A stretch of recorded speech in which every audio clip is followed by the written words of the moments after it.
As promised, here is part 2 of AOC's Ruffling Feathers in the Democratic establishment. Or as Politico said in their story article about her Friday, she is exasperating Democrats.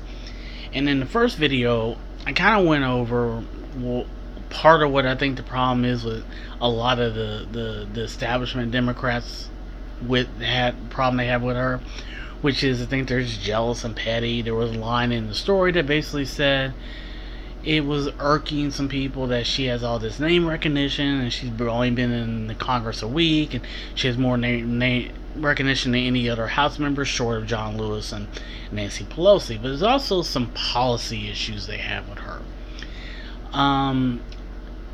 They didn't really care for the fact that she introduced the Green New Deal, which focuses on a wide range of issues, from the environment to Medicare for all to free college.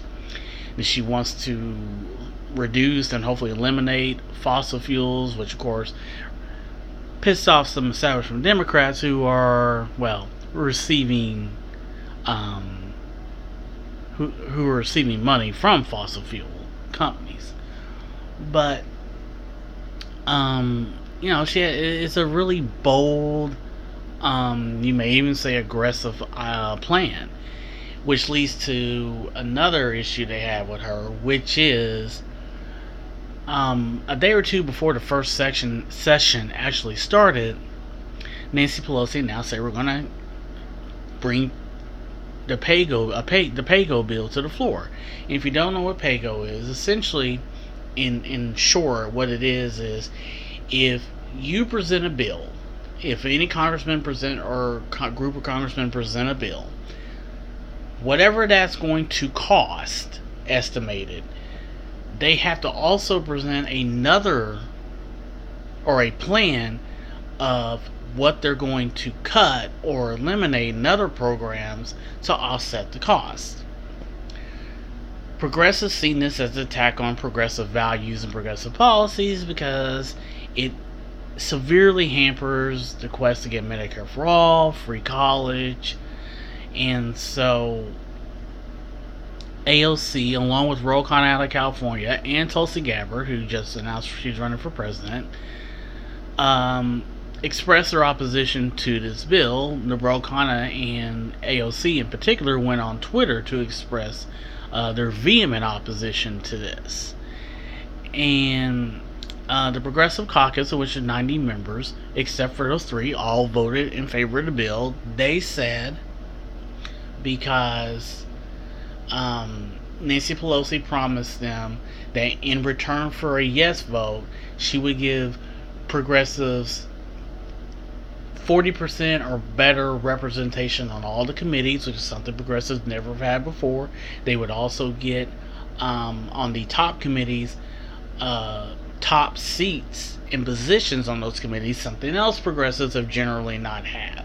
So while this is a good thing, a lot of people, including myself, didn't see this as a fair trade-off.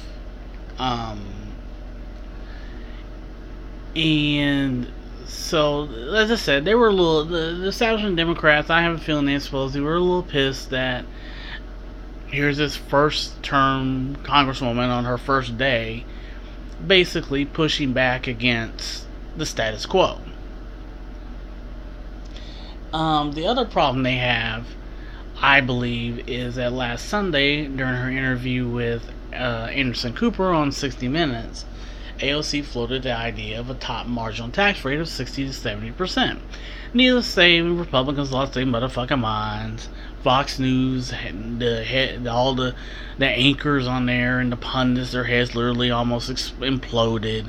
And there were some Democrats. I'm not gonna say a lot of Democrats, but there were some Democrats that were a little pissy about this too. And what was really infuriating about it was that they totally pretended like they didn't know what she meant. Like they had never heard of a top marginal tax rate before, and they just forgot the history of it in this country. And they were framing it as, here comes AOC wanting to take 70% of your income, and they're presenting this to the everyday worker, to the working class and the middle class of this country. It's bullshit. What she said, it clearly and specifically said was, let's say you take people who are making over $10 million. They would be taxed at a lower rate, whatever that rate is, up to $10 million. And for every dollar over $10 million, they'd be taxed at 60 to 70%. That's not unheard of. During what was considered the economic boom of this country, the greatest economic boom in the history of the world, from after World War II to 1970, the top marginal tax rate in this country was anywhere from 75 to 90+%. In fact, in 1953, the top marginal tax rate was actually 93%. Somehow the rich survived. But, again, the establishment all in a tizzy about this because, as we know, the rich doesn't like to give up a penny of their money, and they don't ever feel that they should pay their fair share in taxes. So, along with that, basically the problem that I believe they have with AOC is that she is ruffling feathers. She's bucking the status quo. She's not up for doing business as usual. And what they don't seem to understand is that's why she was sent there. They're also upset. Democrats are also upset with her because she said she would back certain individuals being primary. Well, yeah, that's how she got there. She primaried Joe Crowley. So it'd be a little hypocritical of her, would it not, to get there via primarying someone and then go, oh no, I'm against anybody being primary. Really? That seems it's a little ridiculous. And what they want to rein her in, but they can't rein her in. We don't want her reined in. What they don't understand, the establishment understand, is that the people in her district sent her there to shake shit up. Progressives out here like the fact that she and Rashida Tlaib and Ilhan Omar and Ayanna Pressley and the other progressives that got into Congress this year are going in there to shake things up and stand up for progressive values. That's why they got elected. They didn't go there to kiss the ass of donors and corporations and the status quo. So anyway, that's it for this video. It would be much appreciated if you go ahead and hit that like button. While you're there, go ahead and hit that subscribe button. If you like, drop a comment in the box below.